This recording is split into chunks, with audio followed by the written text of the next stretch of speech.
जय हिंद दोस्तों। आज की वीडियो में हम आपको बताएंगे इंडियन कॉन्स्टिट्यूशन के बारे में। और इसमें देखिए जो जो टॉपिक पढ़ने हैं उसको तो मैं डिस्कस करूंगा। जैसे डिफिनेशन एंड क्लासिफिकेशन जो टॉपिक है फर्स्ट यूनिट में उसको आपको पढ़ना है। सबसे पहले कॉन्स्टिट्यूशन का definition and classification, sources of constitution, और उसके बाद में आप पढ़ेंगे silent feature of Indian constitution. उसके बाद में सेपरेशन ऑफ पावर। आपके एग्जाम में दो दो क्वेश्चन बनते हैं, लॉन्ग क्वेश्चन, तो इसी और इससे यानी कि definition and separation of power से बन जाते हैं। मैंने प्रीवियस वीडियो में आपको फर्स्ट टॉपिक पढ़ाया था कि डिफिनेशन और जो है हमारे यहाँ पे इंडियन कॉन्स्टिट्यूशन है उसको कितने प्रकार से क्लासीफाई कर सकते हैं। आइए इसमें एक क्विक रिवीजन करेंगे। एंड आज हम पढ़ेंगे सोर्सेस ऑफ इंडियन कॉन्स्टिट्यूशन। तो मेरा जो मेन टॉपिक है वो जो टॉपिक है सोर्सेस ऑफ इंडियन कॉन्स्टिट्यूशन, लेकिन इसके बारे में मैं आपको थोड़ा सा बताऊँगा, वो भी इसी हेडिंग से। देखिए जो डिफिनेशन ऑफ कॉन्स्टिट्यूशन है, तो जो कॉन्स्टिट्यूशन है एक प्रकार से एक लीगल डॉक्यूमेंट होता है जिसमें कुछ मतलब ऑर्डर्स होते हैं, एक प्रकार से कुछ रूल्स होते हैं जिसके माध्यम से आपकी सोसाइटी यानी कि आपका स्टेट जो चलता है। अब देखिए क्लासिफिकेशन ऑफ इस देखा जाए कॉन्स्टिट्यूशन को तो तीन चार प्रकार से कर सकते हैं। जैसे एक रिटन और अनरिटन।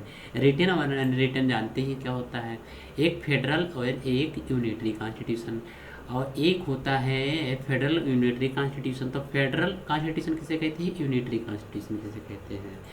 फेडरल कॉन्स्टिट्यूशन में जो होता है यहाँ पर मतलब जिस कंट्री का फेडरल कॉन्स्टिट्यूशन होगा वहाँ पे गवर्नमेंट को दो भाग में डिवाइड कर दिया जाता है, और जो यूनिटरी कॉन्स्टिट्यूशन होगा वहाँ पे जो गवर्नमेंट होगी वो एक भाग में होगी, वो यानी कि जो पावर होगी वो सेंट्रलाइज होगी।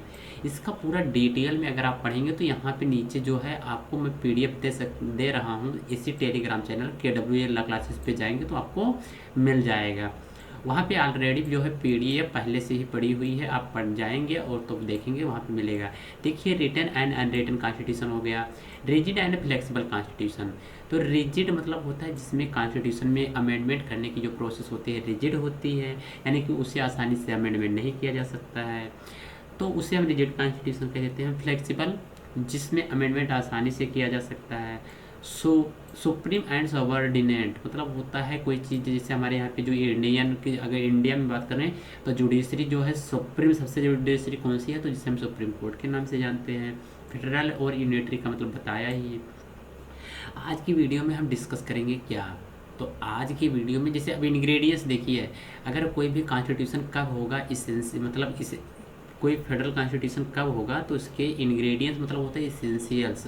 तो जिसे डिस्ट्रीब्यूशन ऑफ पावर होता हो, दो प्रकार से यूनियन स्टेट के बीच में सुपरमेसी ऑफ कॉन्स्टिट्यूशन हो, ये रिटन कॉन्स्टिट्यूशन। तो इसका जो मतलब पूरा नीचे देखेंगे तो डिटेल भी है, इसका मैंने पूरा एक लॉन्ग वीडियो बनाया हूँ, उसको आप देखिए। आपको रटना नहीं पड़ेगा, आपको पढ़ना, ये बार वीडियो देखेंगे आपको पूरा समझ में आ जाएगा। जैसे अभी आप जब सोर्सेस ऑफ कॉन्स्टिट्यूशन पढ़ेंगे तो आप देखेंगे। देखिए डिफिनेशन जो आपके यहाँ पे जो क्वेश्चन बनता है वो एग्जाम में किस प्रकार से क्वेश्चन बनता है, तो एग्जाम में क्वेश्चन ऐसे देखने को मिलेगा, in define constitution what do you mean by federal constitution. जैसे फेडरल कॉन्स्टिट्यूशन क्या होता है, how far Indian constitution is federal nature, कैसे हमारे यहाँ पे जो इंडिया कॉन्स्टिट्यूशन है फेडरल नेचर का है, और विच सर्कमस्टांसेस बिकम यूनिटरी, और कब हमारा कॉन्स्टिट्यूशन यूनिटरी हो जाता है, यानी कि पावर सेंट्रलाइज हो जाती है। किसको, एक सेंट्रल गवर्नमेंट को जब इमरजेंसी लगता है तो हमारे यहाँ पे जो है कॉन्स्टिट्यूशन यूनिटरी कॉन्स्टिट्यूशन बन जाता है। तो आज का जो आपका टॉपिक रहने वाला है वो टॉपिक रहेगा कि टॉपिक आपका है सोर्सेस ऑफ इंडियन कॉन्स्टिट्यूशन। तो सोर्सेस ऑफ इंडियन कॉन्स्टिट्यूशन से पहले हम मीनिंग समझेंगे, what do you mean bye source. Source का मतलब क्या होता है और कॉन्स्टिट्यूशन का मतलब क्या होता है तो जान ही चुके। तो कॉन्स्टिट्यूशन एक प्रकार से रूल होती है, रूलिंग बॉडी होती है, यानी कि एक प्रकार से डॉक्यूमेंट होता है जिसमें कुछ रूल्स लिखे होते हैं, ठीक है। अब सोर्सेज का मतलब होता है जो रूल्स होते हैं वो कहाँ से आए हैं, क्या उसको किसी ने अपने मन से यानी कि किसी की थॉट है या फिर कहीं से लिया गया है। तो इंडिया कॉन्स्टिट्यूशन एक कॉडिफाइड कॉन्स्टिट्यूशन है क्योंकि ये रिटन कॉन्स्टिट्यूशन है। तो जो सोर्सेज हैं ये अनेक कंट्री से लिए गए हैं। तो जब अनेक कंट्री से लिए गए हैं तो आइए इनके पूरे एक एक के बारे में देखिए। यहाँ पे ये नहीं कि हाँ गवर्नमेंट ऑफ इंडिया एक्ट, देखिए जब हमारा भारत देश आज़ाद नहीं हुआ था, यानी कि जब हमारे भारत देश में कुछ ब्रिटिश आए जो राज किए, तो उन्होंने ये अनेक प्रकार से हमारे यहाँ पे एक्ट बनाए, कुछ चार्टर एक्ट बनाए, कुछ जो हो सकता था वो बनाए, ठीक। और जो ला है ये एक तरीके से मान सकते हैं कि ब्रिटिश ईस्ट इंडिया का ही देन है। उसमें देखेंगे तो आपको जो चीज़ें हैं वो एक प्रकार से थी, बहुत चीज़ें जो है ली गई हैं और मेन मेन चीज़ें ली गई हैं। तो आज हम पढ़ेंगे गवर्नमेंट ऑफ इंडिया एक्ट से हमारे यहाँ इंडियन कॉन्स्टिट्यूशन में क्या क्या लिया गया।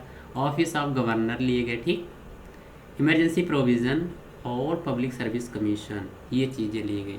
तो जैसे मैं बात करूं कि ऑफिस ऑफ गवर्नर, तो ऑफिस ऑफ गवर्नर का मतलब समझिए कि जो गवर्नर होता है उसके ऑफिस में, यानी कि उसके जो ऑफिस होगा उसमें कौन कौन से मेंबर होंगे, ये सब हमने कहाँ से लिया, गवर्नमेंट ऑफ इंडिया एक्ट से। इमरजेंसी प्रोविज़न जब लागू होता है तो हमारे यहाँ पे जो फंडामेंटल राइट्स हैं वो सस्पेंस हो जाते हैं और आपको मतलब एक प्रकार से जो फ्रीडम होती है उस पर रिस्ट्रिक्शन लगा दिया जाता है। यूएनओ चार्टर से हमने क्या लिया, be the people of India.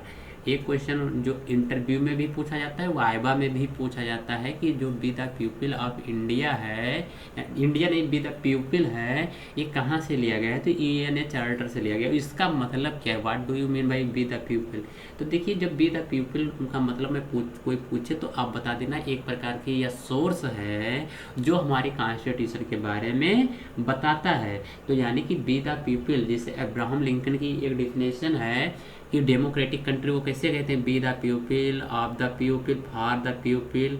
मतलब जो जनता होती है उसी वही जनता क्या करती है, गवर्नमेंट को चुनाव करती है, उन्हीं के लिए चुना जाता है। ब्रिटिश कॉन्स्टिट्यूशन से हमने क्या किया लिया, तो पार्लियामेंट्री फॉर्म ऑफ गवर्नमेंट। इसका मतलब होता है कि हमारे यहाँ पे दो प्रकार से गवर्नमेंट होती है। पार्लियामेंट्री फॉर्म ऑफ गवर्नमेंट को दो भागों में डिवाइड जब किया जाएगा तो एक सेंट्रल एक स्टेट के बीच में। रूल ऑफ लॉ, देखिए रूल ऑफ लॉ का मैं जब बात करूंगा तो यहाँ पे जब मैं आपको पढ़ाऊंगा तो वहाँ पे मैं डिस्कस करूंगा आपका आर्टिकल 41। तो एक तरीके से जब मैं बात करूँ कि रूल ऑफ लॉ जो है आपका कहाँ से ओरिजिन होता है, तब आर्टिकल 41 बोल दिया, आर्टिकल जो 14 है तो वहाँ से आपका रूल ऑफ लॉ का क्या होता है, ओरिजिन होता है। और ये कॉन्सेप्ट जो है पहली बार किसने दिया, तो एबी डायसी ने दिया, ठीक है। याद रखना सिंगल सिटीजनशिप, जब सिंगल सिटीजनशिप की बात आएगी तब मैं जब आपको यूनिटरी कॉन्स्टिट्यूशन पढ़ा रहा था तो वहाँ पे मैं बताया था कि जो यूनिटरी कॉन्स्टिट्यूशन होती है वहाँ पे जो सिंगल सिटीजनशिप होती है और जो फेडरल कॉन्स्टिट्यूशन होती है वहाँ पे डुअल सिटीजनशिप होती है। ओके, इसके बाद में जब देखा जाए यूएस, तो यूएस के कॉन्स्टिट्यूशन से हमने क्या लिया, जिसे बहुत इम्पोर्टेंट, एंड जब आप कॉन्स्टिट्यूशन पढ़ेंगे और ये जो आपके जितने राइट्स वायलेट होते हैं या आपको जितने प्रकार के अधिकार दिए गए हैं आज तक, तो वो सारे अधिकार आपको क्या है, फंडामेंटल राइट्स हैं। जैसे आप अभी पढ़ रहे हैं तो आपका फंडामेंटल राइट्स में आ जाएगा, आप हमारी बातों को सुन रहे हैं फंडामेंटल राइट्स में आ जाएगा, आपको एक प्रकार से जो नेटवर्क दिया गया है ये फंडामेंटल राइट्स में आ जाएगा, जो आप सांस ले रहे हैं ये फंडामेंटल राइट्स है, आप जब मेडिकल में जाते हैं दवा कराते हैं तो एक प्रकार से फंडामेंटल राइट्स होता है। ये सारी चीज़ें जो मैं बताया हूँ ये सारी चीज़ें क्या होती है, फंडामेंटल राइट्स होती हैं। और इसका जब वायलेशन होता है तो आप डायरेक्ट सुप्रीम कोर्ट अप्रोच कर सकते हैं article with help of article 32 यानी कि आर्टिकल 32 में जाएंगे तो वहाँ पे आपको 5 प्रकार के रेट्स देखने को मिलेंगे। जब मैं पढ़ाऊंगा तो एकदम से अच्छे से बताऊंगा, आपको हर एक चीज़ क्या हो जाएगा, क्लास में ही याद हो जाएगा। बस आप एक काम करना, इस वीडियो को देखने के बाद एक बार पीडीएफ से गो थ्रू कर लेना, आपको पूरा याद हो जाएगा। देखिए जुडिशियल रिव्यू, तो जुडिशियल रिव्यू क्या होता है, एक प्रकार से मैं बात करूं जुडिशियल रिव्यू का मतलब होता है जैसे जब कोई सुप्रीम कोर्ट का जजमेंट आता है तो वो जजमेंट को लेकर अगर जो जजेस होते हैं उनको कुछ डाउट होता है या फिर वो फिर से उस चीज़ को देख लेते हैं, किसी चीज़ को फिर से देख लेते हैं यानी कि उसी जजमेंट को, तो उसे हम कह देते हैं जुडिशियल रिव्यू। देखिए वर्ड से ही आपको समझ में आएगा, अगर आप वर्ड पे कमांड बनाएंगे आपका अच्छा कमांड होना चाहिए। देखिए जुडिशियल मतलब तो न्यायिक हो ही गया, जुडिशियल मतलब न्याय, और यहाँ पे री जितना हाईलाइट उतना देखिए, री मतलब होता है पुनः, और व्यू मतलब होता है देखना। तो किसी चीज़ को जब पुनः देखा जाता है तो उसी को कह देते हैं जुडिशियल, मतलब पुनः देखना। और जब जुडिशियल लग जाता है यानी कि जो सुप्रीम कोर्ट के जजमेंट होते हैं उसको पुनः देखा जाता है, और कौन देखेगा, तो उसको देखने का जो पावर है सुप्रीम कोर्ट और हाई कोर्ट दोनों को है, तो ये हो जाएगा। इम्पीचमेंट ऑफ प्रेसिडेंट देख सकते हैं, जो पावर, इम्पीचमेंट का मतलब समझ लीजिए कि किसी चीज़ को हटाना, एबोलिश करना, ठीक, रिमूव करना, जो भी लिखना चाहें, लेकिन एक कॉन्स्टिट्यूशन में जो वर्ड यूज हुआ है इम्पीचमेंट, यही अच्छा वर्ड है क्योंकि महान्यायवादी हिंदी में जब देखेंगे, ठीक है। अब इसमें दो तीन चीज़ें जो